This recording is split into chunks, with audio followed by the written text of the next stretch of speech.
what's up, gun nuts? It's Ferrari Steve with RealGunReviews.com. Let's do an unboxing video for a certified pre-owned Sig Sauer P226 Elite Dark. Yummy. All right, what do you get in the box? You get a owner's manual with pre-owned stamped on it. You get a 1-year firearms warranty because all certified pre-owned SIGs come with that. You get some Diana Ross lyrics. You get a tube o' lube. This is the Milcon TW25B that came in SIGs for a long time. Nowadays, you're probably more likely to get some of the Lucas stuff. This is the price tag that came with the gun, and this is why I like these certified pre-owned SIGs. You can get a screaming deal on them. This one says, ooh, excuse me, a little burp there, it's lunchtime, $699.99, but I had $20 of store credit through their loyalty program at Gunnies, so I got it for $679.99. Pretty good deal, especially when you hear the story of this gun. And here's the gun itself. So the CPO SIGs come with 2 magazines, so I actually ejected this one earlier when I was checking to make sure it was unloaded, and the second one there. So I've already ejected the magazine. I'll do a quick safety check to make sure on camera so no one's yelling at me. And then let's put the box to the side and we'll talk about this. So one of the first things I do when I buy a used SIG is I find the serial number and I call SIG's customer service. So I called him up, I read the serial number, and the customer service rep who knew me said, "Oh no, that's reported as stolen." And I went, "What? Are you kidding?" He's like, "Yeah, I'm just messing with you." It was not reported as stolen, but it does have an interesting history. This gun was never fired. It's a certified pre-owned SIG, but I'm actually the first owner of the gun. And how does that work? Well, the history, which I had them email me, they were nice enough to do, shows that this gun was manufactured and immediately sent to marketing, deactivated, and was used at a couple trade shows. So the slide's been racked a few times, the trigger's probably been dry fired a few times, but it's never actually been fired. Then it went back in their vault, sat in the marketing vault for 2 years, finally got sent over to used guns, turned into a certified pre-owned gun. They reactivated it so that it could fire, and then they sent it off to the local gun store where I picked it up. So for $679, I got a essentially new in box with a 1-year warranty, unfired 226 Elite Dark. So I'm pretty stoked about that. Anyway, what makes the Elite Dark different than other guns? Well, let's take a look and figure it out.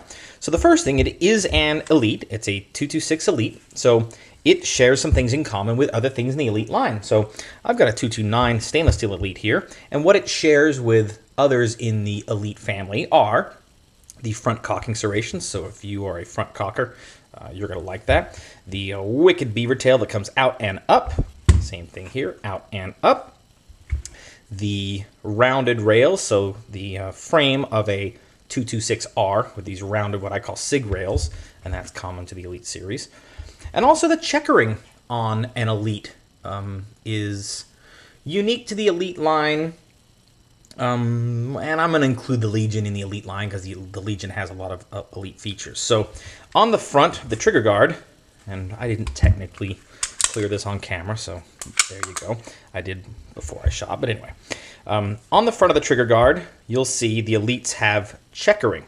Now you don't get checkering on the front of the trigger guard of like a West German. You get these little lines. And that's the same on this Mark 25. You get these little lines. So the checkering on the front of the trigger guard is an Elite feature.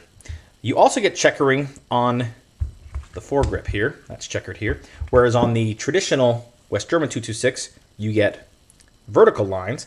But on later 226s, like the Mark 25, you get horizontal lines.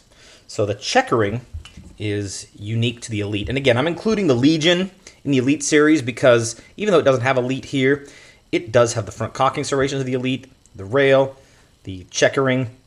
You don't get the checkering on the bottom of the trigger guard on the Elite line, but you know, this has the checkering here and the cocking serrations, and so you know, I include the Legion in the, it's not really an Elite series, but it does share some of the features that were pioneered and made popular on the Elite series. So that's what makes it an Elite. Oh, the other thing, the Elite series generally will have this short trigger. It's not a short reset trigger, it's a short trigger, or a reduced reach trigger. There's no such thing as a short reset trigger.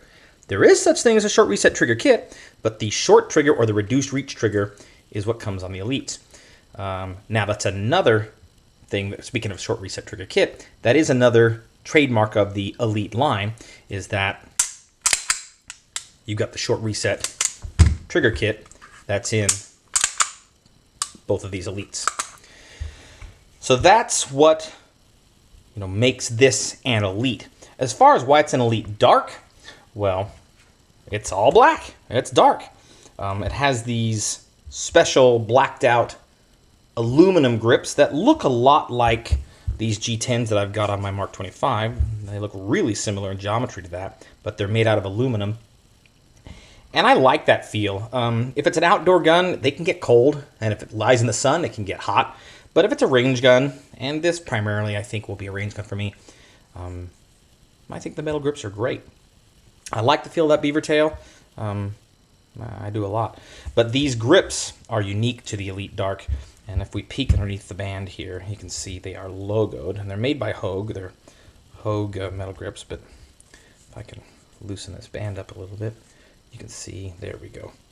They've got the, and I'll remove this band after I finish shooting the video to make sure I don't have to reshoot it.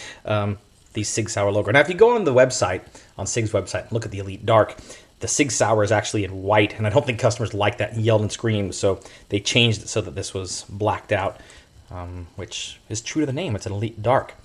Other unique features on the Elite Dark are these sights. These are night sights, but they've got this, I think they call them combat sights or adjustable combat sights. The only drawback to them, well, there's a couple drawbacks to them, I think. One, I've heard reports that they'll loosen up. I guess we'll see. I might have to Loctite them.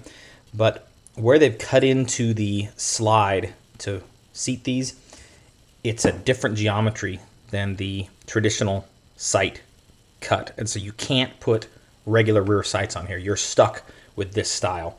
I don't know if anyone makes aftermarket sights that will fit that hole. I'd heard that gray guns were at some point either making them or thinking about making them, but I'm gonna have to double check. I'll see if I like these sights, and if I don't, I'll do what I have to do to swap them out. And there you go. That's about it for the Elite Dark. It's an Elite.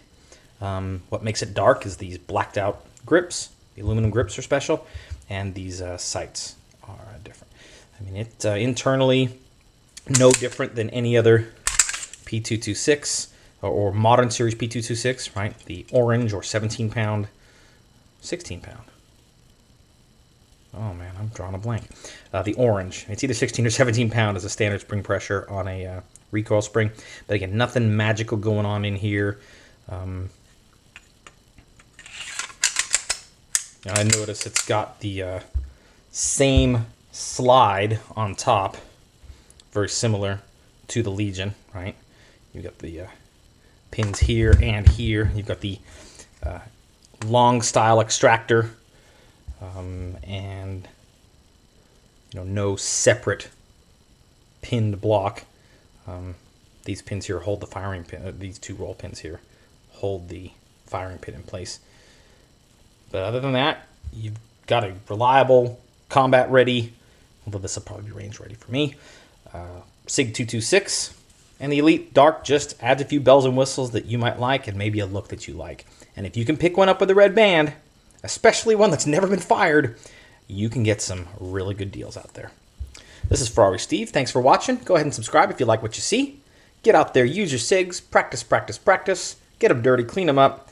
The first time you have to pull that trigger, you don't want it to be the first time you have pulled that trigger. CViz, Potch, and Parabellum. Stay safe out there.